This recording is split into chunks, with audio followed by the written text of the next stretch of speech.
जी कैफ 6 आज के लेक्चर का आगाज करते हैं। लेक्चर नंबर हमारा 39, चैप्टर चल रहा है बजटिंग। बजटिंग के कंसेप्ट्स हमने डिस्कस कर लिए हैं, इसके अलावा क्वेश्चंस भी हमने प्रैक्टिस किए। अब ऑनवर्ड हमारा तरीकाकार ये होगा कि बजटिंग के भी डेली कुछ ना कुछ प्रैक्टिस करेंगे हम क्वेश्चन, लेकिन उसके साथ साथ हम नेक्स्ट चैप्टर की तरफ भी मूव करेंगे ताकि हमारी बजटिंग की भी प्रैक्टिस होती रहे। कंसेप्ट तो डिस्कस कर लिए हैं, बाकी जो नए कंसेप्ट किसी क्वेश्चन में जब आते रहेंगे तो डिस्कशन के साथ साथ वो क्लास में हम उनको समझते रहेंगे, डिस्कस करते रहेंगे। साथ ही साथ हम थ्योरेटिकल पोर्शन भी स्टार्ट कर रहे हैं और आज हम ओवरव्यू लेंगे चैप्टर 7 और चैप्टर 8। जो हमारी बुक के मुताबिक चैप्टर 7 चैप्टर 8 है, इसका ओवरव्यू मैं आपके साथ डिस्कस करूंगा। लेकिन उससे पहले क्वेश्चन नंबर 4। आज क्लास में हम क्या डिस्कस करने जा रहे हैं? एक सेल्फ टेस्ट क्वेश्चन नंबर 4 हम क्लास में डिस्कस करेंगे और फिर इसके बाद चैप्टर 7 और चैप्टर 8 का ओवरव्यू मैं आपके साथ शेयर करूंगा कि ये चैप्टर 7 चैप्टर 8 बेसिकली हैं क्या। तो पहले क्वेश्चन की तरफ चलते हैं। आपके सामने इस वक्त क्वेश्चन होना चाहिए, बुक होनी चाहिए जिसमें सेल्फ टेस्ट क्वेश्चन 4 हो, हाथ में पेन और साथ कैलकुलेटर। ये तीन चीज़ें आपके पास मौजूद होनी चाहिए, फिर आपको लेक्चर के इस हिस्से का फ़ायदा होगा, वरना नहीं फ़ायदा होगा। सिर्फ देखते रहने से, सुनने रहने से फ़ायदा नहीं होगा। और जो ऑनलाइन के स्टूडेंट्स देख रहे हैं, आप लोग भी बुक अपने सामने रखें, फिर उसके साथ ही साथ पेन और कैलकुलेटर। हालांकि क्वेश्चन आपके सामने डिस्प्ले हो रहा है, लेकिन इसके बावजूद भी मैंने क्यों कहा कि बुक सामने रखें, ताकि आप उसके ऊपर अहम वर्ड्स को नोट कर सके, कुछ अहम रूल हैं, कंसेप्ट है जो उसको नोट डाउन कर सके और कैलकुलेशन कर सके साथ साथ। स्टार्ट करें जी। चलिए, रिक्वायरमेंट सबसे पहले हमने पढ़नी है ताकि हमें पता चले कि क्वेश्चन हमसे चाह क्या रहा है। कह रहा है prepare budgeted profit and loss account for the year ended 2010-11 या जो भी ईयर एंड है। हमने budgeted profit and loss prepare करना है। इसका मतलब है कैश बजट प्रिपेयर हमने नहीं करना, agreed? Profit and loss prepare करना। तो हम हर आइटम जो हमें इंफॉर्मेशन देगा उसमें से हमने कैश पेड, कैश रिसीव्ड की फिगर नहीं कैलकुलेट करनी। कौन सी फिगर कैलकुलेट करनी है? इनकम या एक्सपेंस की फिगर। जी क्या कहता है? कहता है Shahi limited is engaged in manufacturing and sale of footwear. The company sale its products through company operated retail outlets as well as through distributors. कुछ डिस्ट्रीब्यूटर्स भी हैं और कंपनी के अपने आउटलेट्स भी हैं पूरे मुल्क में जिनके जरिए से वो सेल करते हैं। The management is process of preparing the budget for the year 2010-11 on the basis of following information. Management इस इंफॉर्मेशन की बेस पे बजट प्रिपेयर करना चाहती है। पहले information, marketing director has provided following annual sales projection. Men के number of units क्या है? 1, यानी पूरे साल में मेन के नंबर ऑफ यूनिट्स कितने सेल होंगे? 1.2 मिलियन। और वुमेन के 500,000। और नेक्स्ट उसने प्राइस रेंज दी हुई है। इस प्राइस रेंज से मसला आया, ये हमारे लिए एक नई चीज है। नॉर्मली इससे पहले हमने जितने भी क्वेश्चन किए उसमें क्या होता था? सिंगल प्राइस दिया करता था, हम उसको मल्टीप्लाई कर देते थे। ठीक है, यूनिट्स को सिंगल प्राइस के साथ मल्टीप्लाई कर देते थे। अब उसने रेंज दे दी है, क्या करना चाहिए? क्या इसकी एवरेज कैलकुलेट करके नंबर ऑफ यूनिट से मल्टीप्लाई कर दें? नहीं, हमें मजीद इंफॉर्मेशन वो प्रोबेबली क्वेश्चन में देगा।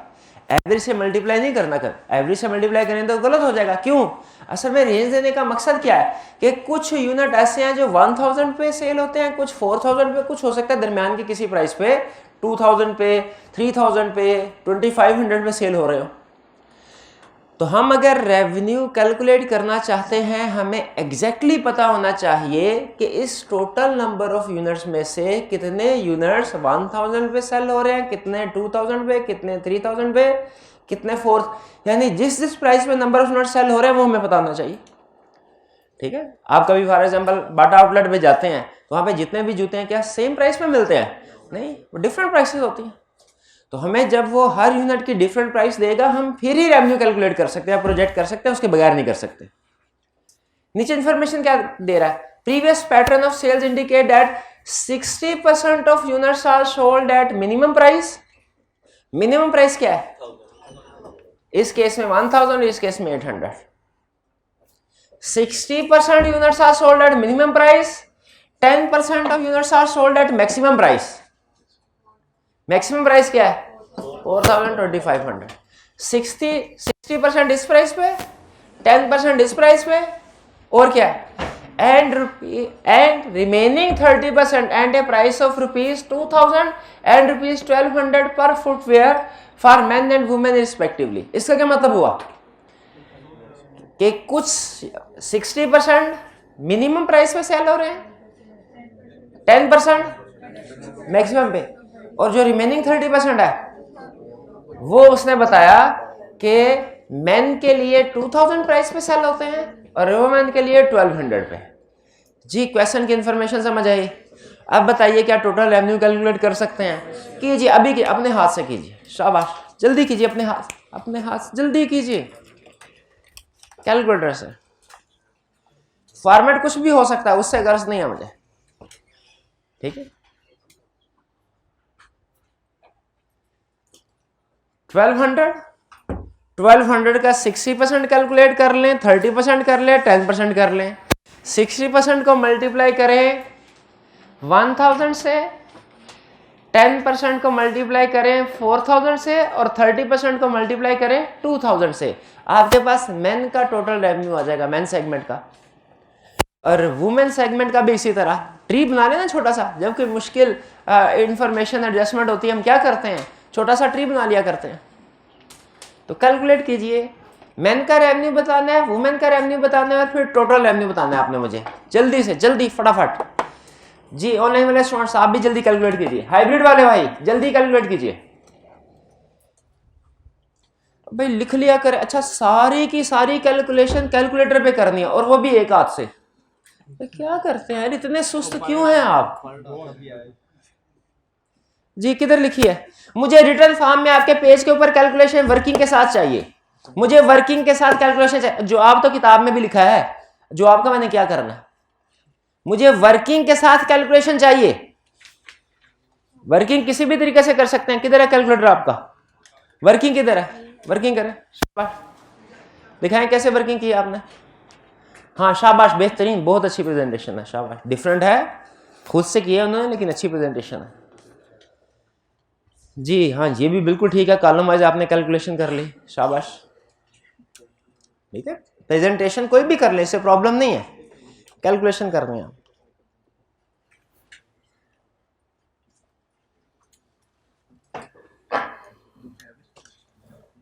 ठीक है, ये अच्छा तरीका है।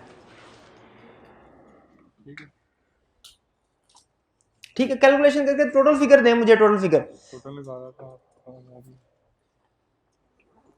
जल्दी से कीजिए, जल्दी। इतनी देर क्यों लगा रहे हैं भाई?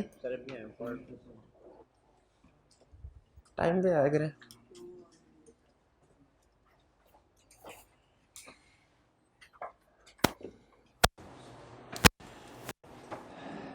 जी कोई स्टूडेंट जिसने कैलकुलेशन कर ली हो? मैच हो गई आपकी सॉल्यूशन के साथ, मैच हो गई? जी आगे चले, ठहर जा, कैलकुलेशन की है, चलें कैलकुलेशन के बारे में जाने वाला, आगे जल्दी करें, मैच होगी, शाबाश।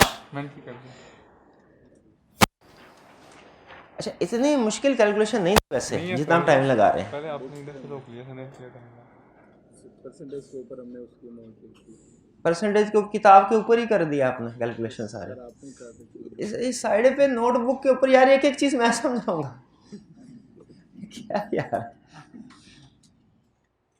जी किधर किया आपने? भाई मैन की कैलकुलेशन कर ली कि मैन की टैली हो गई है, वुमेन की भी उसी तरह कैलकुलेशन होनी है। बट ठीक है, शाबाश, टोटल कर लें।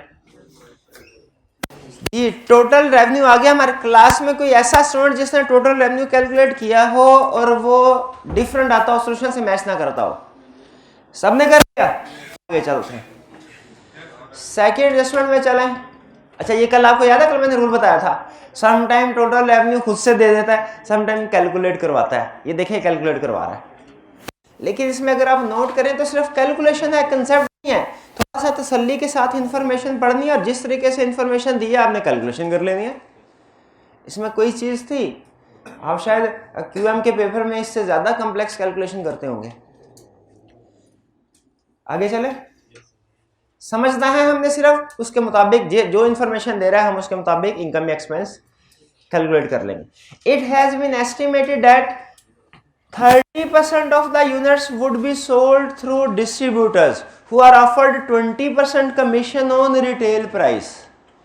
30% जो यूनिट सेल होंगे, मैं यूं कह सकता हूं 30% यूनिट सेल होंगे, यानी 30% जो सेल होगी 30% सेल होगी, ठीक है, क्योंकि उसने यूनिट नहीं बताया ना, मैन वाले यूनिट सेल हो रहे हैं, वुमेन वाले, तो इसका मतलब है दोनों तरह के सेल हो रहे होंगे। इस 30% में दोनों तरह के यूनिट शामिल है ना, क्योंकि उसने बताया नहीं। तो 30% जो सेल हो रही है ये डिस्ट्रीब्यूटर्स के थ्रू हो रही है, और डिस्ट्रीब्यूटर को क्या करते हैं, 20% डिस्काउंट, 20% कमीशन ऑफर करते हैं रिटेल प्राइस का। ये रिटेल प्राइस क्या है, जो आपने कैलकुलेट की हुई है सेल्स, यही रिटेल प्राइस होती है ना। The remaining 70% will be sold through company operated retail outlets। कहता है 70% आउटलेट्स के जरिए से सेल कर रहे हैं, 30% डिस्ट्रीब्यूटर के जरिए से। अच्छा, अगर इंफॉर्मेशन इतनी होती ना, 30% डिस्ट्रीब्यूटर को के थ्रू सेल हो रही है, 70% कंपनी के आउटलेट के थ्रू सेल हो रही है, इसका हमारे क्वेश्चन पे क्या इंपैक्ट होता, कुछ भी नहीं होता। शाबाश, ये सिर्फ इंफॉर्मेशन है, ये किसी इनकम या एक्सपेंस को इंडिकेट नहीं कर रही, ठीक है, तो सिर्फ ब्रेकअप दे रहा है ना ये किसी। हाँ, आगे जो उसने कहा है कि जो डिस्ट्रीब्यूटर्स हैं उनको हम 20% डिस्काउंट देते हैं, क्या ये हमारे क्वेश्चन के रिक्वायरमेंट को अफेक्ट कर रही है? यस, ये हमारा एक्सपेंस है, ये हमारा कमीशन एक्सपेंस है। कैसे कैलकुलेट करेंगे? सिंपल, पहले कैलकुलेट करेंगे डिस्ट्रीब्यूटर्स की सेल कितनी है, फिर उसके बाद उस पे कमीशन ले देंगे, यानी टोटल सेल्स का 30% होगी डिस्ट्रीब्यूटर को सेल और उसका 20% होगी कमीशन। कुछ समझ आई? कैलकुलेट इसी तरह होगी ना, समझ रहे हैं कि नहीं समझ रहे? इस इंफॉर्मेशन को समझा आपने? इसी तरह होगी, परेशान ना हो यार, इसी तरह नहीं होगी। किस तरह होगी भला? जो डिस्ट्रीब्यूटर की सेल्स है वो कैलकुलेट करेंगे और जो सेल होगी उसका 20% से कमीशन दे देंगे। कैलकुलेट कीजिए, पहले डिस्ट्रीब्यूटर की सेल, कैसे निकलेगी डिस्ट्रीब्यूटर की सेल? टोटल सेल का 30%, और फिर कमीशन कैसे? इंटू 20%। शुरू के कुछ क्वेश्चन में मैं क्या करता था ना क्वेश्चन, अब मैंने आपसे क्वेश्चन करवाने हैं, आप देख के कहते थे सर सारी समझ आ गई, सारी समझ आ गई। लिखे लिखे लिखे बगैर मेरी तसल्ली नहीं होनी और ना ही आपकी होनी चाहिए। और भाई कैलकुलेशन हाथ से निकाल ले एक दफा। अच्छा, शाबाश।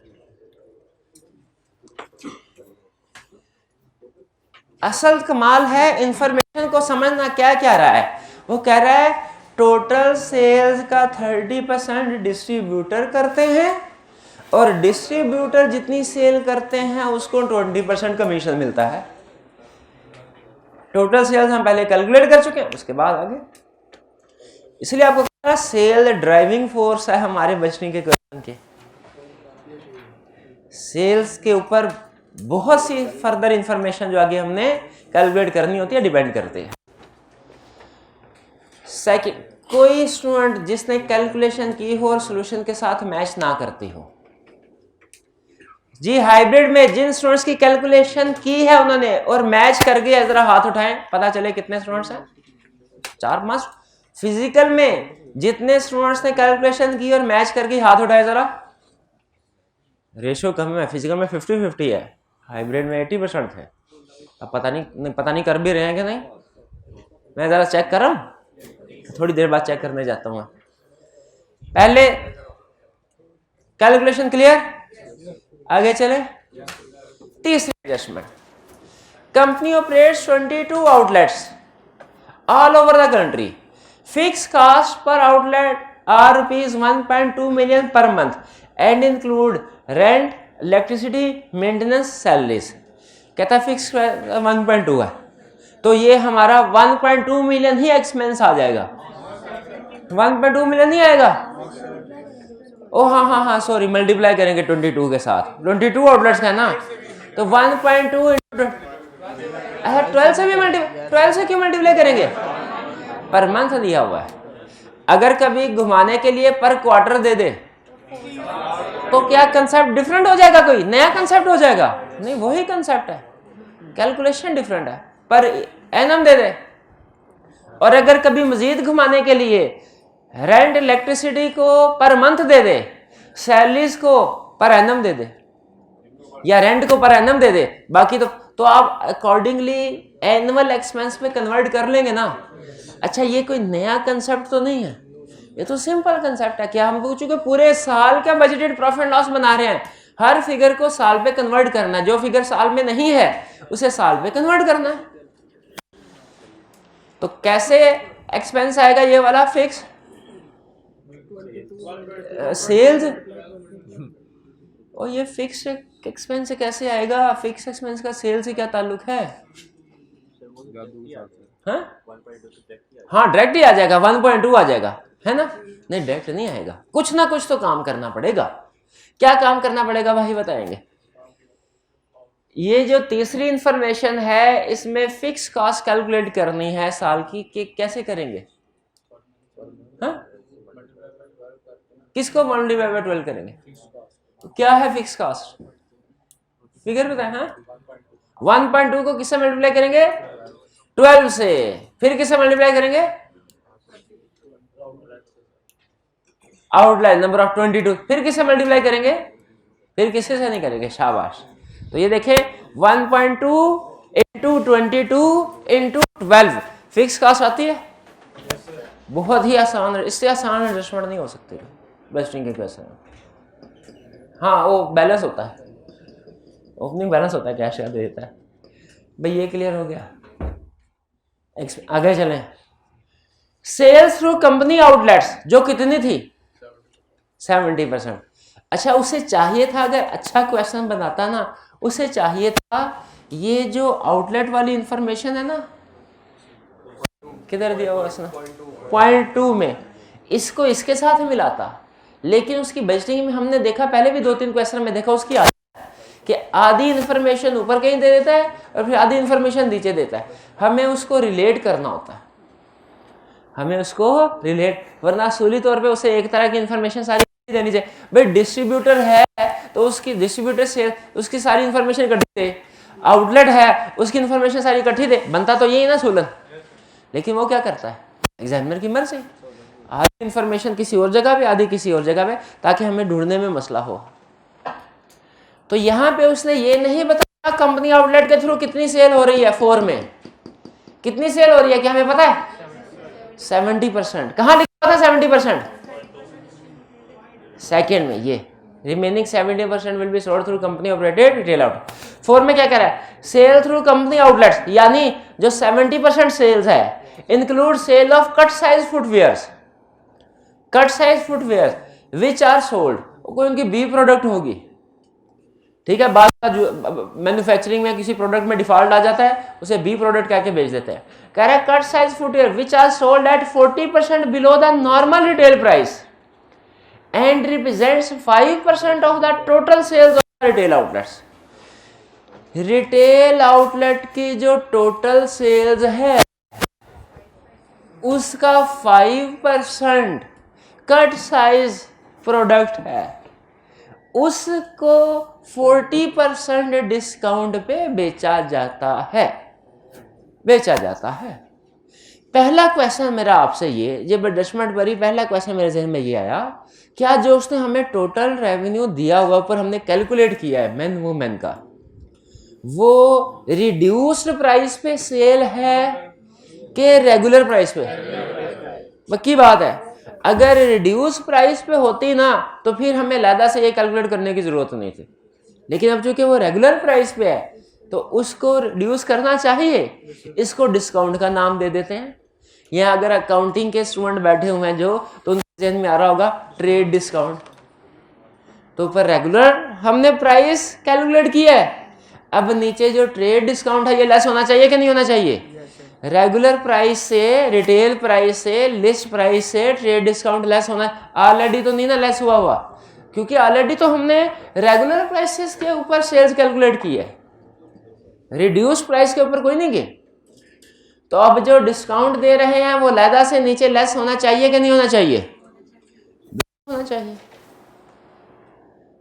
ठीक है, आप चाहे तो इसको अलहदा से एक्सपेंस के तौर पे भी लिख सकते हैं, वरना ज्यादा बेहतर प्रेजेंटेशन क्या है कि जो सेल्स इनकम स्टेटमेंट बनाते हुए टोटल सेल्स लिखे ना, उसके नीचे लिख दे डिस्काउंट लाउड। ठीक है, डिस्काउंट में और कमीशन एक्सपेंस में फर्क है। कमीशन एक्सपेंस कंफर्म है एक्सपेंस साइड पे आएगा, कमीशन एक्सपेंस कंफर्म है एक्सपेंसेस में आएगा, क्योंकि वो तो एक्चुअली पे किया ना। डिस्काउंट लाजमी नहीं है। डिस्काउंट की बेहतर प्रेजेंटेशन ये है कि इसे एक्सपेंसेस में ना लिखा जाए बल्कि सेल्स में से लेस किया जाए। क्या कैलकुलेट कर सकते हैं? कैलकुलेट करके क्या? अच्छा, कैलकुलेट करेंगे कैसे, मुझे ये बताएं। टोटल सेल्स का 70% लेंगे, जो क्या आ जाएगी आउटलेट्स की सेल, उसका फिर 5% लेंगे, जो क्या आ जाएगी कट शूज की सेल, और फिर उसका 40% लेंगे, जो क्या आ जाएगा डिस्काउंट। करें कैलकुलेशन, शाबाश, कर लिया कैलकुलेशन। नॉर्मल रिटेल प्राइस, देखिए ये आपको क्यों इस एडजस्टमेंट के लिए नॉर्मल रिटेल प्राइस पूछना चाह रहे हैं। आपको नॉर्मल रिटेल प्राइस चाहिए कि नॉर्मल सेल प्राइस, या सॉरी यूनिट प्राइस चाहिए कि टोटल प्राइस? टोटल सेल्स की प्राइस चाहिए ना। आप यूनिट इनटू क्वांटिटी के चक्कर में ना पड़े, आप टोटल सेल्स का 70% ले ले, वही नॉर्मल सेल प्राइस है, वही नॉर्मल। जो ऊपर आपने टोटल रेवेन्यू कैलकुलेट किया ना मेन और वुमेन का, वो नॉर्मल सेल या नॉर्मल रिटेल प्राइस पे है, वही है नॉर्मल रिटेल प्राइस। उसको 0.7 से मल्टीप्लाई करेंगे। हमने कैलकुलेट क्या करना है? डिस्काउंट। डिस्काउंट किस वाली सेल पे दे रहे हैं? रिटेल आउटलेट पे। तो पहले रिटेल आउटलेट की सेल्स निकालेंगे, उस पे डिस्काउंट देंगे ना। अच्छा, रिटेल आउटलेट की सेल्स निकालें, मल्टीप्लाइड बाय 0.7 कर देंगे, ये रिटेल की सेल आ जाए। रिटेल की सारी सेल्स पे डिस्काउंट दे रहे हैं, सर 5% में दे रहे हैं ना कट से। हाँ, तो वो वाली सेल निकाले जिस पे डिस्काउंट दे रहे हैं, वो कितनी है? 5%। अब इसमें दे दे डिस्काउंट जितना देना है। कितना डिस्काउंट देना है? मल्टीप्लाई करते हैं, यानी total revenue multiply by 70% multiplied by 5% multiplied by 40%। 40% discount है ना। 0.6 से मल्टीप्लाई करेंगे, डिस्काउंट की वैल्यू निकालेंगे। हम निकाल क्या रहे हैं? ऐसा चीज ही है, क्या हम जो पैसे उनसे वसूल करने हैं वो निकाल रहे हैं, यहाँ के जो डिस्काउंट दे रहे हैं वो निकाल रहे हैं? डिस्काउंट दे रहे हैं तो फिर 40% से मल्टीप्लाई करेंगे, और जो पैसे वसूल कर रहे हैं अगर वो कैलकुलेट करना होता 60% से मल्टीप्लाई करते। फिर क्लियर जी? ये कैलकुलेशन किया आपने? कैलकुलेशन किया ये नहीं, इन्होंने कैलकुलेशन किया, आपने ये कैलकुलेशन किया डिस्काउंट वाली। अब ये ना कहेगा पिछली कैलकुलेशन में थी आप। आगे चलते हैं। The company keeps profit margin of 120% on variable. Fix cost उसने ऊपर बता दी थी, अब वेरिएबल कास्ट बता रहा है और कह रहा है हाँ ये वेरिएबल कास्ट है, ये फिक्स कास्ट तो अलहदा हो ही गई। कहते हैं एक्सक्लूडिंग डिस्ट्रीब्यूटर्स कमीशन। पहले तो मुझे बताइए, उसने कहा variable cost excluding distributor commission. Excluding distribution commission का मतलब क्या है कि इस वेरिएबल कॉस्ट में डिस्ट्रीब्यूटर का कमीशन शामिल नहीं है, वो अलहदा शो करवाना है आप लोगों ने एक्सपेंस, वो एक्सपेंस अलहदा शो करवाना है। अगर यही क्वेश्चन में वो कह देता इंक्लूडिंग डिस्ट्रीब्यूटर कमीशन, फिर क्या होता? फिर आप पहले वेरिएबल कॉस्ट कैलकुलेट कर लेते और फिर कैलकुलेट करने के बाद कहते क्या कि इसमें डिस्ट्रीब्यूटर का कमीशन ऑलरेडी ऐड है। अगर क्वेश्चन में ये कहता इंक्लूडिंग है, एक्सक्लूडिंग, लेकिन फर्ज करें वो यहां पे लिखता इंक्लूडिंग डिस्ट्रीब्यूटर कमीशन, ये फर्ज करें लिखा हुआ है 120, डिस्ट्रीब्यूटर का कमीशन है 40, फर्ज करें 40 है। एज इट इज लाइन का मतलब क्या है कि वेरिएबल कॉस्ट है 120, इसमें डिस्ट्रीब्यूटर का कमीशन शामिल नहीं है, यानी 120 को लैदा लिखो, 40 को लैदा लिखो, टोटल हो जाएगा 120 जमा 40 160। एक्सक्लूडिंग का मतलब ये है कि ये जो वेरिएबल कॉस्ट आप कैलकुलेट कर रहे हो इसमें डिस्ट्रीब्यूटर का कमीशन शामिल नहीं है, उसको लैदा से लिखना है, जो हमने लिख लिया हुआ है, जो हमने लिख लिया हुआ है। ऐसे ही है ना, समझ आ रही बात की? अगर नहीं समझ आ रही भाई, वो कह रहा है ये एक्सपेंस है, इसमें डिस्ट्रीब्यूटर का कमीशन शामिल नहीं है, तो ठीक है, बाकी कैलकुलेट कर लेंगे।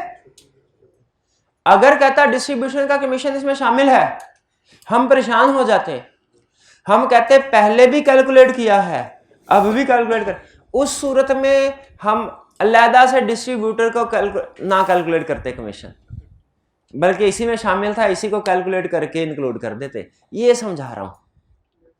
अगर वो कहता वेरिएबल कॉस्ट ये है 120 इंक्लूडिंग डिस्ट्रीब्यूटर कमीशन, तो फिर हमें अलहदा से डिस्ट्रीब्यूशन कमीशन कैलकुलेट करने की जरूरत नहीं थी, हम ये कैलकुलेट करते इसमें डिस्ट्रीब्यूटर कमीशन इंक्लूडेड था, अलहदा से कैलकुलेट करने की जरूरत ना होती। लेकिन यहां पे चूंकि उसने कहा एक्सक्लूडिंग, तो इसका मतलब है हमने ये कैलकुलेट करना है और डिस्ट्रीब्यूटर कमीशन भी अलहदा से कैलकुलेट करना है, क्योंकि इस कास्ट में डिस्ट्रीब्यूटर कमीशन शामिल नहीं है। समझ आई बात की मेरे भाई? ये जो ना वाले थे किधर गए? चलो सर नीचे कर ले भाई, चल बाहर। क्लियर हो गया ये भाई? क्लियर है? अच्छा, अब क्या कह रहा है? कंपनी की से profit margin of 120% on variable cost. ये तो अजीब बात हो गई। कैसे अजीब बात हो गई? कैसे हो गई बताओ? समझ नहीं लगी इसलिए अजीब बात हो गई। खुदा का खौफ करे, क्यूएम पास किया हुआ मेरे भाई ने, क्या एग्जाम्प्ट था? अच्छा मुझे बताइए फिर 20% अगर कहता कि मार्जिन है 20% ऑन सेल्स, 20% ऑन सेल्स, इसका मकसद क्या होता है? इस इक्वेशन का मकसद क्या होता है? इस इंफॉर्मेशन का मकसद क्या होता है? सेल से कास्ट ऑफ सेल्स निकालना। भाई यही है ना, सेल से कास्ट ऑफ सेल्स निकालना। 20% ऑन सेल्स का मतलब है आप सेल्स दी हुई है, कैसे कास्ट ऑफ सेल्स कैलकुलेट करें? उसका 80% ले लेंगे। और अगर कहे 20% ऑफ कॉस्ट, प्रॉफिट मार्जिन है 20% ऑफ कॉस्ट, सेल प्राइस नहीं, 20% ऑफ कॉस्ट, तो फिर इसका मतलब है सेल्स 120 होगी और कॉस्ट 100 होगी। यानी इसको अगर हम इक्वेशन की शक्ल में लिखें तो फिर ये इस तरह आ जाता है, x का मतलब cost plus 0.2x is equal to sale price. भाई यही आता है ना, यही इक्वेशन। प्रॉफिट का 20, अच्छा मेरा मैथ थोड़ा वीक है इसलिए मैं हमेशा ये इक्वेशन से करता होता हूँ जो परसेंटेज निकालना। 20% ऑफ कॉस्ट सेल प्राइस है, तो इसका मतलब है 1.2 cost is equal to sale price. तो इसका मतलब है इस इक्वेशन में जब भी आपने सेल प्राइस से कॉस्ट ऑफ सेल्स कैलकुलेट करनी है, क्या करें? सेल प्राइस को डिवाइड कर दे 1.2 से, तो कॉस्ट आ जाएगी। ये इक्वेशन मैंने निकाल ली, बस ये कैलकुलेशन ऊपर इसी के लिए थी। अब मैंने जहां कहीं सेल प्राइस देखूंगा उसे चुटकियों में कॉस्ट में कन्वर्ट कर दूंगा। कैसे? डिवाइड कर से। लेकिन अगर 20% प्रॉफिट हो ऑन सेल्स, फिर मेरी इक्वेशन थोड़ी सी चेंज हो जाएगी। फिर मेरी इक्वेशन क्या बन जाएगी? फिर इक्वेशन बन जाएगी x plus 20% of sale price is equal to sale price. फिर यही इक्वेशन बनती ना? भाई समझ आ रही है? यही इक्वेशन बनती। तो उस सूरत में ये हो जाता है x is equal to 0.8 of sale, यानी जहां कहीं सेल प्राइस नजर आए उसको मल्टीप्लाई कर दो 0.8 से। यानी अगर प्रॉफिट मार्जिन सेल पे हो तो हमने मल्टीप्लाई करना है, कम अमाउंट से मल्टीप्लाई करना है। अगर प्रॉफिट मार्जिन कॉस्ट पे हो तो फिर डिवाइड करना है ज्यादा अमाउंट से। प्रॉफिट मार्जिन सेल पे हो तो क्या करना है, मल्टीप्लाई करना है। प्रॉफिट मार्जिन सेल पे हो तो मल्टीप्लाई करना है, मल्टीप्लाई करना है। और प्रॉफिट मार्जिन कॉस्ट पे हो डिवाइड करना है। लिख लें, प्रॉफिट मार्जिन सेल पे हो, प्रॉफिट मार्जिन सेल पे हो मल्टीप्लाई करना है, प्रॉफिट मार्जिन कॉस्ट पे हो डिवाइड करना है। समझ रहे ना क्यों कह रहा हूं? इस क्वेश्चन में प्रॉफिट मार्जिन सेल पे कॉस्ट पे, कॉस्ट पे है। 120% of cost is profit margin. तो इक्वेशन क्या बनेगी, x plus 1.2x is equal to sale price. देखिए यही नहीं बनेगी भाई, यही नहीं बनेगी। अब क्या करना है, 2.2x is equal to sale price, x is equal to sale price divided by, इसका मतलब है जहां कहीं मुझे सेल प्राइस को कॉस्ट में कन्वर्ट करना है, डिवाइडेड बाय 2.2।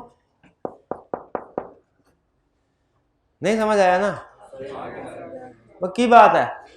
अच्छा, एग्जाम में ना मुझे थोड़ा सा कंफ्यूजन हो जाया करती थी, तो मैं हमेशा इक्वेशन बना के ना फार्मूला निकाला करता था, डायरेक्ट की कोशिश नहीं करता था। इसमें चंद सेकंड ज्यादा लग जाते हैं, लेकिन आप कंफर्म हो जाते हैं कि यही ठीक है। ठीक है, आपको मल्टीप्लाई या डिवीजन के चक्कर में नहीं पड़ना पड़ता।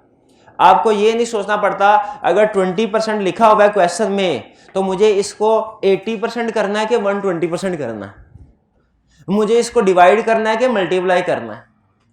मुश्किल होता है थोड़ा। तो इसका आसान तरीन हल क्या है, इक्वेशन बना ले, इक्वेशन खुद आपको बता देगी क्या करना है। थोड़ा से सेकंड ज्यादा लगते हैं लेकिन कंक्लूजन ठीक। अब कैलकुलेट कीजिए फिर, क्या वेरिएबल कॉस्ट कैलकुलेट कर सकते हैं? कैसे कैलकुलेट कर सकते हैं? वो कहता है जो रिटेल प्राइस कैलकुलेट होती है ना, वो वेरिएबल कॉस्ट का 120% ऐड कर देते हैं। तो इसका मतलब है वेरिएबल कॉस्ट से रिटेल प्राइस कैलकुलेट हो सकती है, तो क्या रिटेल प्राइस से वेरिएबल कॉस्ट नहीं कैलकुलेट हो सकती? करके दिखाएं, करके दिखाएं।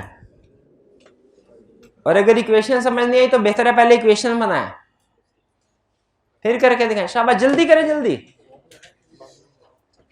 अगर इसमें इंक्लूडिंग डिस्ट्रीब्यूटर कमीशन होता है, हम सेल प्राइस में स्क्वायर करते हैं।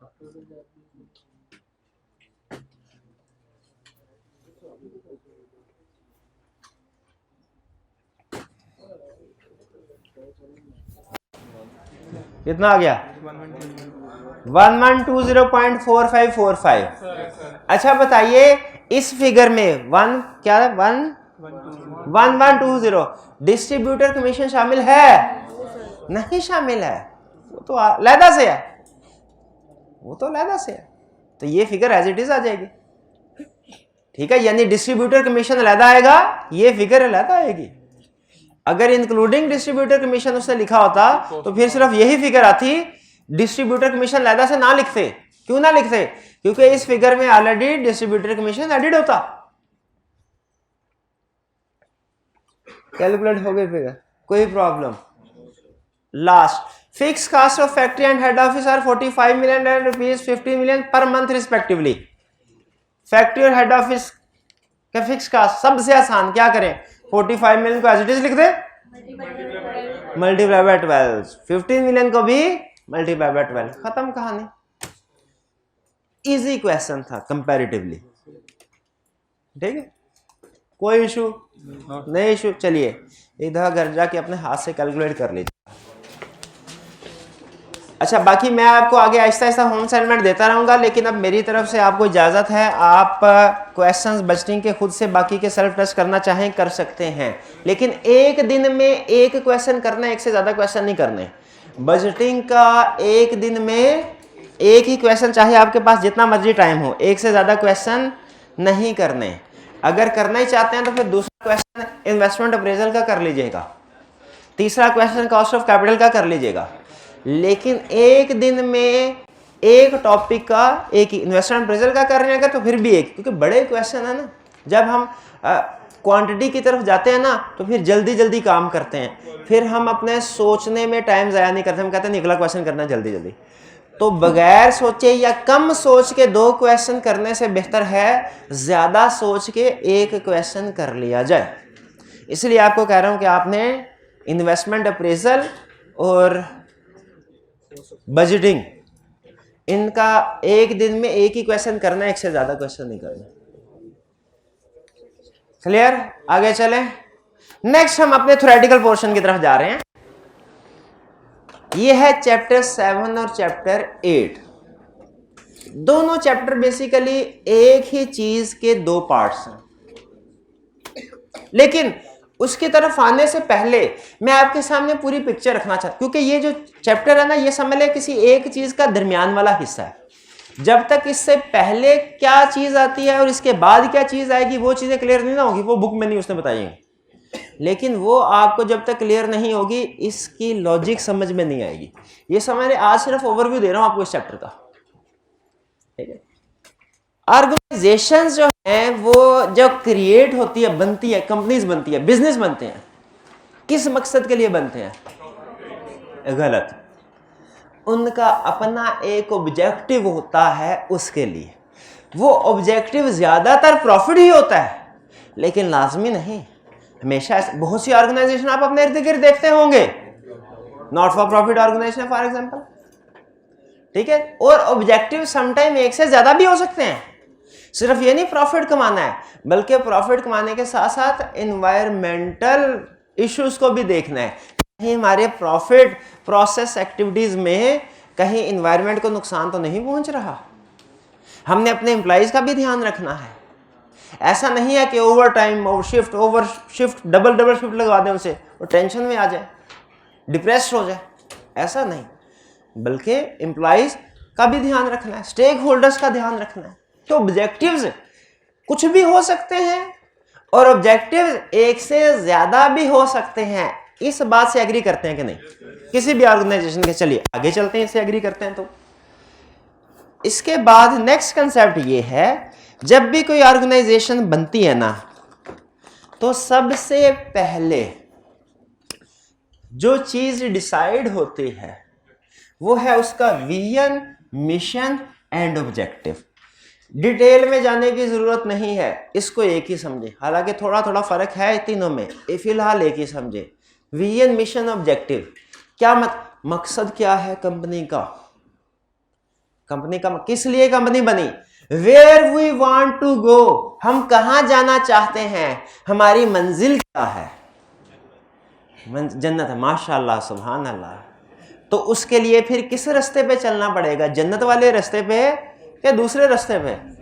जन्नत वाला रास्ता ही जन्नत की तरफ जाएगा ना, दूसरा रास्ता थोड़ी जन्नत की तरफ जाएगा। तो इसीलिए पहले मकसद डिसाइड कर लेना है हमने। मकसद क्या है ये डिसाइड हो गया। असल में आपको सिखा रहा है कि स्ट्रेटजी बनानी होती है ना, स्ट्रेटजी, इसकी अप्रोच क्या है।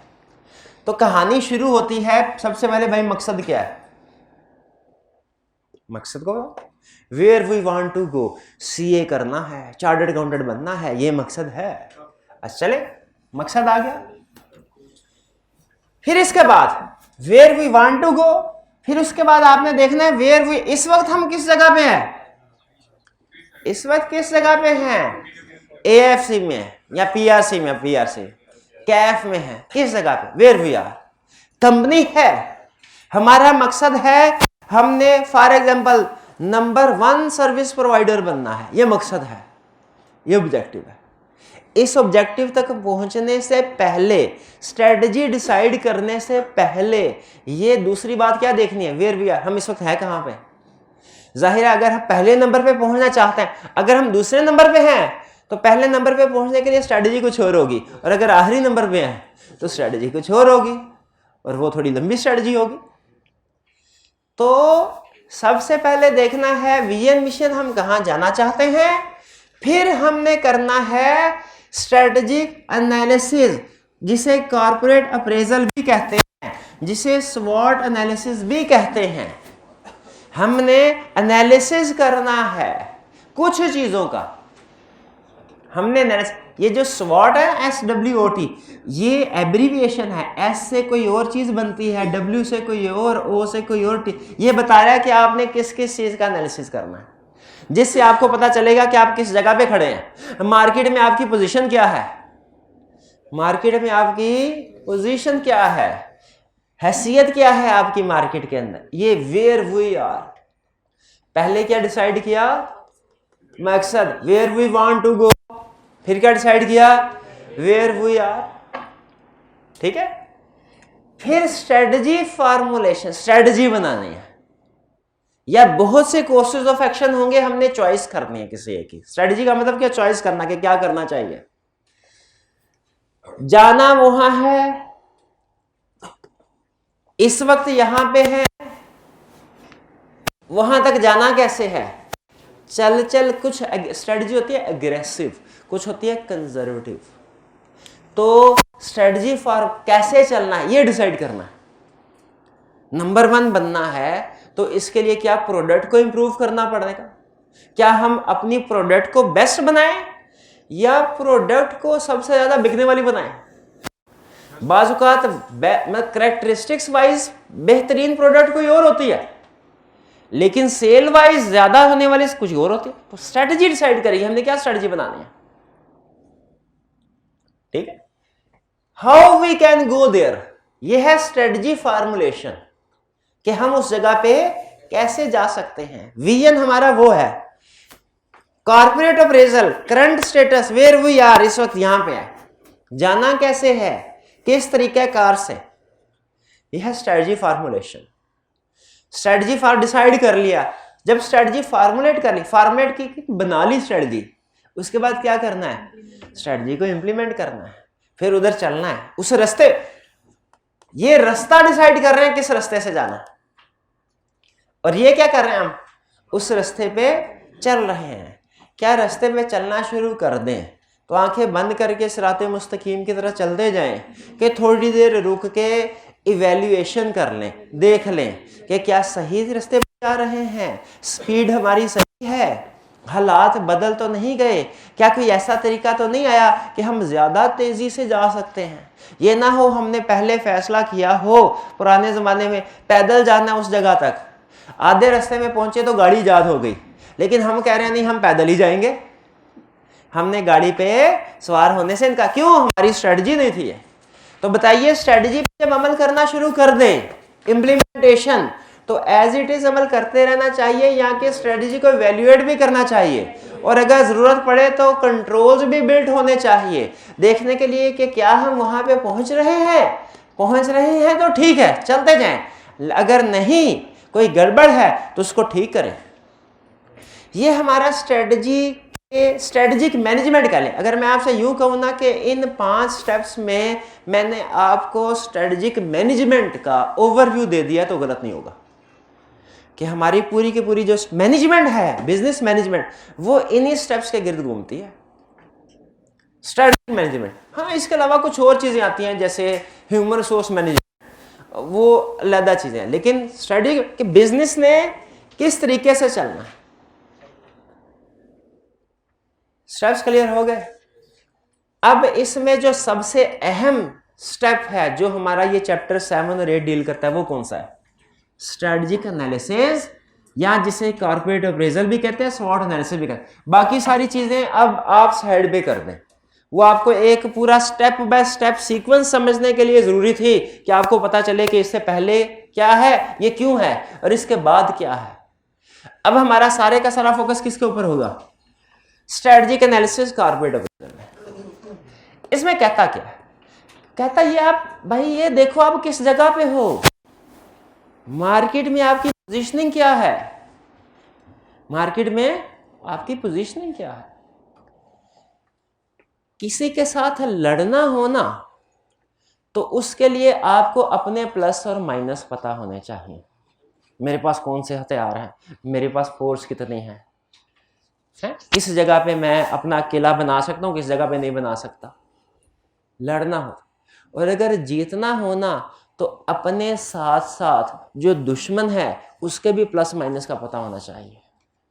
मार्केट में अक्सर बिजनेस ऑर्गेनाइजेशंस को अपनी ऑर्गेनाइजेशन के अंदर क्या प्लस माइनस है ये तो पता होता है, लेकिन एक्सटर्नल फैक्टर्स क्या हैं, ठीक है, कंपेटिटर्स क्या कर रहे हैं, इंडस्ट्री में क्या चल रहा है, इससे अक्सर वो नावाकिफ होते हैं।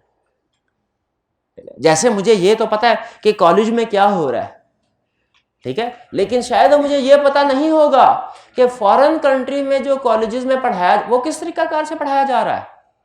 आप खुद देखें, बहुत कम लोग होते हैं जो इस साइड में भी सोचते हैं कि वो क्या पढ़ा रहे हैं, वो प्लस क्या है, माइनस क्या है, क्या हम उसको अपनी ऑर्गेनाइजेशन में इंप्लीमेंट कर सकते हैं। ठीक है, ज्यादातर लोग इस चीज को इग्नोर कर देते। ये जो आपको स्वॉट एनालिसिस है या स्ट्रेटजिक एनालिसिस है या कॉर्पोरेट अप्रेजल है, अगर मैं आपको एक लफ्ज एक सेंटेंस में इसकी समरी बताऊं ना, तो वो ये कहता है कि भाईजान आप अपने plus minus, internal plus minus को तो अंडरस्टैंड करें, उसके साथ साथ एक्सटर्नल प्लस माइनस को भी समझना जरूरी है। फिर ही आप जंग जीत सकेंगे, फिर ही आप मार्केट में आगे बढ़ सकेंगे। अब एक दो एग्जांपल शेयर करते हैं कि एक्सटर्नल फैक्टर्स पूरा एनालिसिस करने वाले, ठीक है, वो कैसे खेलते हैं और जो पूरा एनालिसिस नहीं करते उनके साथ क्या होता है। आपने अक्सर सुना होगा वियतनाम वार के बारे में, ठीक है, अमेरिका सुपर पावर था, नहीं कामयाब हो सका, ठीक है ना। अफगानिस्तान, रशिया सुपर पावर था, नहीं कामयाब हो सका, नहीं जीत सका, काबू नहीं कर सका। क्यों? छोटे सुपर पावर्स हैं दोनों, और छोटे छोटे इलाके हैं, इनके पास हथियार भी हैं, उनके पास कुछ भी नहीं कंपैरेटिवली। क्यों? एक टर्म है गुरिल्ला वार। वो गुरिल्ला वार पता है क्या? वो ये कहते हैं, वो कहते हैं ठीक है, हम अपने आप को अंडरस्टैंड करते हैं, हम छोटे हैं, हमारा साइज स्मॉल है, हमारा दुश्मन बड़ा है, हम पहले अपना एनालिसिस किया, हम छोटे हैं, ठीक है, दुश्मन अपनी वीकनेस है, फिर दुश्मन का एनालिसिस किया, उसकी स्ट्रेंथ वो बड़ा है। फिर एनालिसिस करने का असल मकसद क्या होता है पता? ये नहीं होता कि हम जब अपने प्लस माइनस को देखें, अपने दुश्मन के भी प्लस माइनस को देखें, तो कहें नहीं दुश्मन के प्लस ज्यादा हैं, मेरे प्लस कम हैं, मैं हार जाऊं। मकसद ये होता है कि किस तरीके से हम अपने माइनस को खत्म करें और दुश्मन के प्लस को रिड्यूस करने की कोशिश करें और उसके नेगेटिव से फायदा उठाएं। गुरिल्ला वार में ये कहते थे हम छोटे हैं, ये हमारा हमारा दुश्मन बड़ा है, ये उसका प्लस है, लेकिन इसको हम यूज करेंगे कैसे? अगर दुश्मन बड़ा है, हम छोटे हैं, तो इसका मतलब ये है कि हमारे पास छुपने के लिए ज्यादा जगह है, हमारे दुश्मन के पास छुपने के लिए कम जगह है, क्योंकि वो बड़ा है। हम आसानी से मूव कर सकते हैं एक जगह से दूसरी जगह, हमारा दुश्मन आसानी से मूव नहीं कर, क्योंकि बिग साइज का मतलब यह है मूवमेंट में भी डिफिकल्टी, मुश्किल। तो वो क्या करते थे? छोटे छोटे ग्रुप्स बना के 2 3 4 5 चलते चलते कोई चल रही है, उसके ऊपर अटैक कर दिया, भाग गए।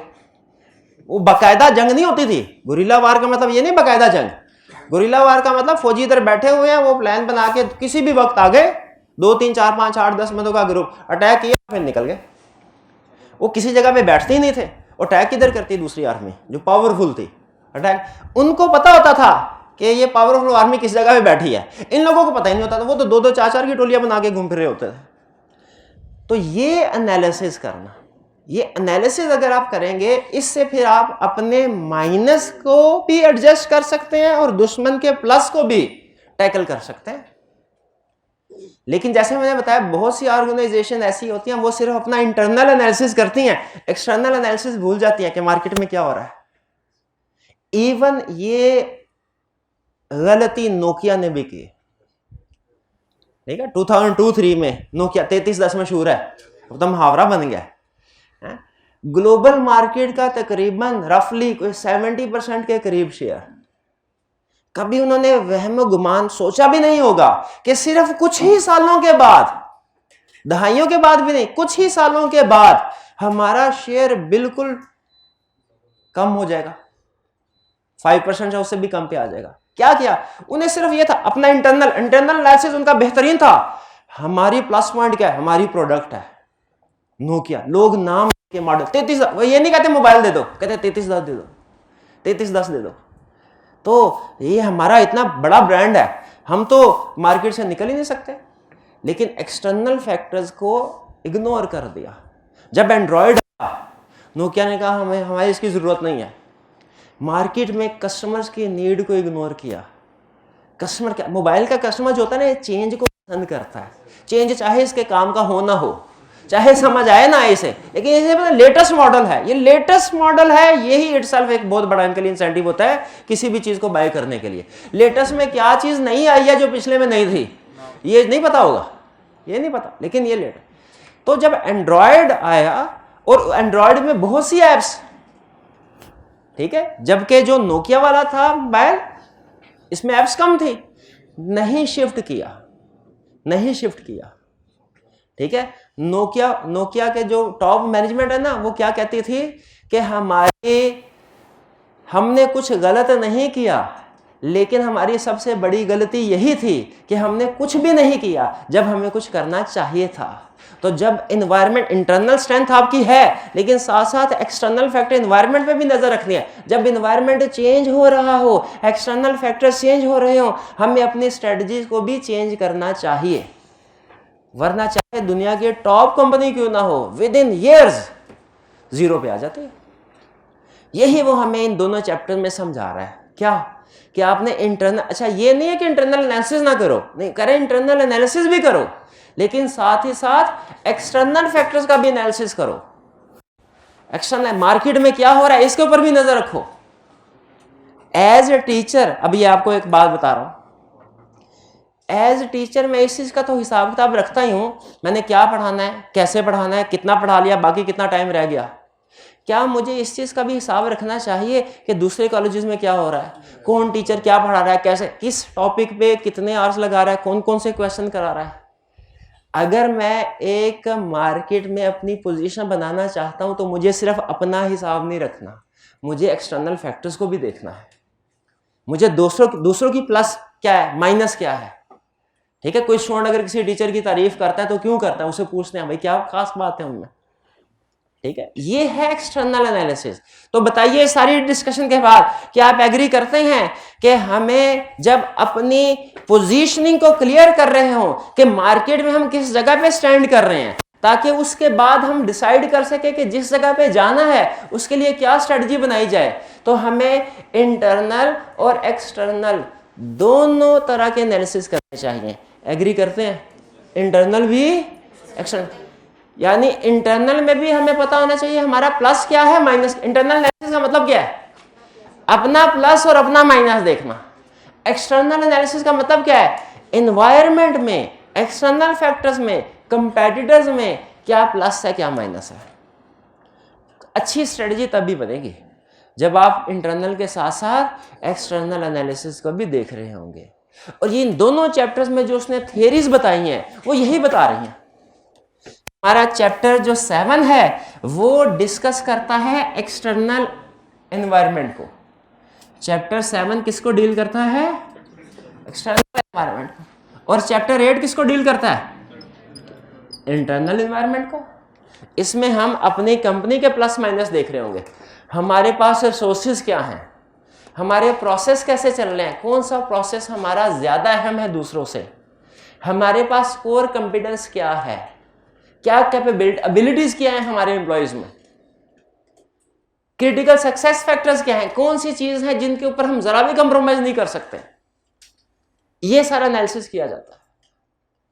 एक्सटर्नल फैक्टर्स में क्या, मार्केट में देखा जाता है कितनी फोर्सेस चल रही हैं जो मार्केट इन्फ्लुएंस कर रही है, पोर्टर्स 5 फोर्सेस मॉडल।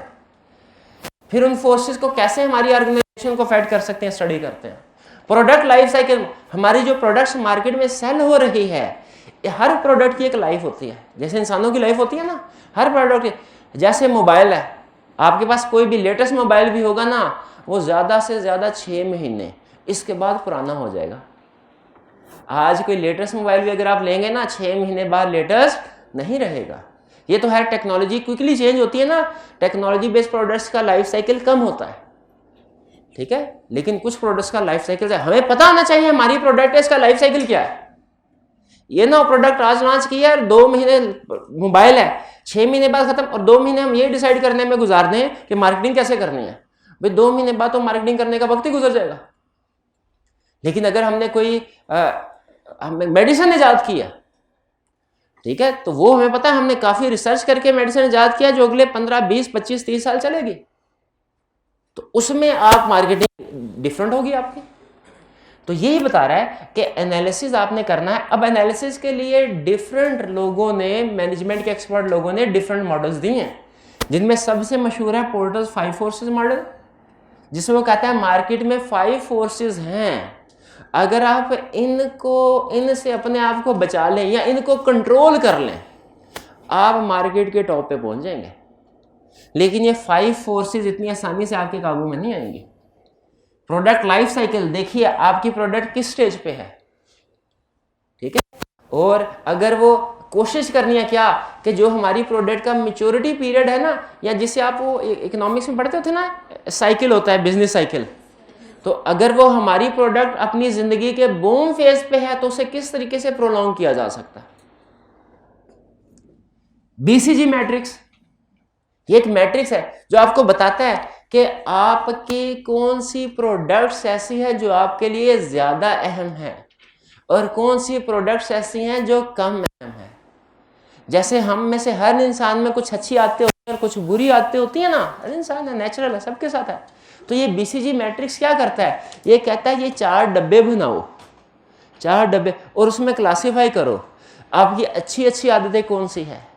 वो अच्छी आदत, वो आदतें जो अच्छी है और आप बार बार वो काम करते हैं, वो बेहतरीन है, उनको नहीं छोड़ना। वो आदतें जो अच्छी है लेकिन कभी कभार करते हैं काम, उनको अलग क्लासीफाई करो। वो आदतें जो बुरी हैं लेकिन कभी कभार करते हैं, हाँ ठीक है, इग्नोरेबल है, लेकिन ये भी कम हो जाए तो बेहतर है। और वो आदतें जो बुरी हैं और बार बार करते हैं, बहुत कम। तो इसी तरह हमें देखना चाहिए हमारी कौन सी प्रोडक्ट ज्यादा प्रॉफिटेबल है और वो बिकती भी ज्यादा है, वो तो हमारी बेहतरीन प्रोडक्ट है। और कौन सी प्रोडक्ट है जो प्रॉफिट नहीं देती और बिकती भी कम, उसको तो छोड़ ही दो तो अच्छा है। तो ये एनालिसिस करवाता है आपका बीसीजी मैट्रिक्स, ठीक है। और इसमें हम इस एनालिसिस से हम डिसाइड करते हैं कि हमने मार्केट पे फोकस करना है, मार्केट में जब बेचने के लिए जाना है, किस प्रोडक्ट को बेचना है, किस प्रोडक्ट को बेचना है, किसके ऊपर। और फिर है पेस्टल एनालिसिस, ये भी जैसे स्वॉट एब्रीविएशन है ना, स्वॉट में जो 2 अल्फाज हैं ये आपके इंटरनल एनालिसिस से डील करते हैं, एस और डब्ल्यू, और जो ओ और टी है ये आपके एक्सटर्नल एनालिसिस से। जैसे ये एब्रीविएशन है स्ट्रेंथ, वीकनेस, अपॉर्चुनिटी, थ्रेट, उसी तरह पेस्टल ये भी एब्रीविएशन है कि किसी भी बिजनेस के ऊपर मैक्सिमम कितने एक्सटर्नल फैक्टर्स इफेक्ट करते हैं। पॉलिटिकल हो सकते हैं, इकोनॉमिक हो सकते हैं, सोशल हो सकते हैं, टेक्नोलॉजिकल हो सकते हैं, इकोलॉजिकल हो सकते हैं, लीगल हो सकते हैं, ठीक है, वो हम स्टडी करेंगे। तो ये बेसिकली हम क्या सीखने जा रहे हैं चैप्टर 7 और 8 में, एनालिसिस करना, इंटरनल भी एक्स्ट्रा। वो आपको ये चैप्टर सिखाएंगे, इंटरनली एनालिसिस करना है आपने, किन किन चीजों को देखना है, किन को फोकस करना है, और एक्सटर्नल एनालिसिस करना है, किन किन चीजों को देखना है, किसको। क्या इस 2 चैप्टर्स को पढ़ने के बाद आपको इस काबिल होना चाहिए कि अगर आपको किसी कंपनी के बारे में बता दिया जाए कि ये कंपनी बड़ी मुश्किल में है, तो आप उस कंपनी को निकालने के लिए उसे कोई स्ट्रेटजी बता सके? बिल्कुल। लेकिन स्ट्रेटजी बताने से पहले आपको उसका पूरा एनालिसिस करना होगा। ये कंपनी है तो प्रॉब्लम में, लेकिन इसमें ये चीज बड़ी प्लस पॉइंट है, ठीक है, ये चीज बड़ी, या ये कंपनी इस वक्त तो टॉप पे जा रही है लेकिन ये कुछ फैक्टर्स को इग्नोर कर रही है, मार्केट में कुछ थ्रेट्स हैं जिनको इग्नोर कर रही है, इनको, इन थ्रेट्स को भी इस तरह की सजेशन देने के काबिल होना चाहिए आपको। इस चैप्टर का मकसद यह है, इसमें कोई रटे वाला क्वेश्चन नहीं पूछेगा आपसे, इसमें केस स्टडीज पूछेगा, केस स्टडी में बिजनेस की इंफॉर्मेशन होगी, उसमें इसी तरह इंटरनल फैक्टर्स होंगे कुछ। केस स्टडी में क्या होगा, कैसे देखें, मुझे सिर्फ आपको पढ़ाना नहीं, पहले से पता होना कि हम किस लिए पढ़ रहे हैं, हमने क्वेश्चन कौन सा सॉल्व करना है, तो फोकस्ड होकर उसको सामने रख के हम प्रिपरेशन करते हैं। तो जहन में रखिएगा आपने तैयार किस चीज के लिए होना है। आपको किसी बिजनेस के बारे में इंफॉर्मेशन दी जाएगी जिसके कुछ इंटरनल प्लस होंगे, कुछ इंटरनल माइनस होंगे, कुछ एक्सटर्नल प्लस होंगे, कुछ इंटरनल माइनस होंगे। आपने इस काबिल होना है कि बता सके इस पूरे बिजनेस के ये इंटरनल प्लस है, ये इंटरनल माइनस है, ये एक्सटर्नल प्लस है, ये एक्सटर्नल माइनस है। क्लियर? ये आहिस्ता आहिस्ता हम पढ़ेंगे तो एनालिसिस कर लेंगे। वो फैक्टर्स बताए हूं मैं, बेफिक्र रहे, वो बड़े बड़े जो मैनेजमेंट साइंटिस्ट हैं फैक्टर्स बताए हुए। क्लियर हो गया जी? ये हमारा चैप्टर 7 और 8 का ओवरव्यू था। कल इंशाल्लाह हम चैप्टर 7 स्टार्ट करेंगे, लेकिन साथ ही साथ आपने डेली बेसिस के ऊपर मेरे कहे बगैर कभी एक क्वेश्चन कर लिया इन्वेस्टमेंट अप्रेजल का, कभी एक कॉस्ट ऑफ कैपिटल का कर लिया और कभी एक बजटिंग का कर लिया। ये खुद से करते जाएं, हम भी क्लास में डिस्कस, लेकिन खुद से करते जाएं। और मैंने आपको असूल बताया हुआ है, क्या भला, जब भी कोई क्वेश्चन करना है उसमें जो नई चीज आएगी क्या करना है, साइड पे लिखना है। और मैं किसी दिन आपसे कहूंगा कि जी कल सारे लोग अपनी वो डायरी ले आए जिसमें आपने ये असूल लिखे हुए हैं, ठीक है? तो मैं क्या करूंगा, मैं उसकी तस्वीर ले लूंगा और फिर अपनी एक लिस्ट बना लूंगा। मुझे रेडीमेड सारी इंफॉर्मेशन मिल, आपका सारा नॉलेज जो है, जो आपने मेहनत करके हासिल किया, वो रेडीमेड फॉर्म में मेरे पास आ जाएगा। मैं उसके नोट्स बना लूंगा, अगली दफा अपने नोट्स में ऐड कर दूंगा और बच्चे कहेंगे वाह सर ने कितनी मेहनत की है, इतने अच्छे नोट्स बनाए, कितनी मेहनत की है। और मैं हंसूंगा, क्यों भला? क्योंकि मैंने मेहनत, यही स्ट्रेटजी है, ये मेहनत नहीं, मेहनत तो आपने की ना, ठीक है? चलिए आज का लेक्चर यहाँ पे ख़त्म करते हैं। अल्लाह हाफिज़।